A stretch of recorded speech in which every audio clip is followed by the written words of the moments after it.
Өргөн амарч газрын гадна автомашинда төрсөн Ниран бие муудан сэхин амьдруулах тасагт шилжлээ гэх мэдээлэл сошиал орчинд тараад байсан. Тэгвэл үнэн бодит мэдээлэл хүрэхээр өргөн амарч газрын эмчилгээ хариуцсан дэд дарга захирал Алтан Туяагаас тодрууллаа. Их хүүхэд бол эмчийн хяналтанд байгаа. За яг одоо эрчим тэмцлэгийн шилжсэн асуудал байхгүй. Нэрээ маань жингийн хосрогдолтой бага жинтэй нэрээ байгаад мэдээж бага жинтэй нэрээд чаа цаашид үүсэх хэрэгслийг бодолцож биднээс эмчилгээ хийн штэ.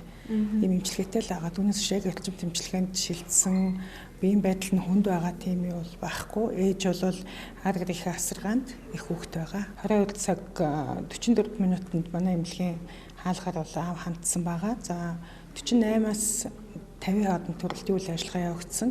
За аав хандаад 2 удаа хандаад тэгээд их удаагч маань очиж тусламж үзүүлэх хугацаанд бол 5 минут л болсон байдгийн.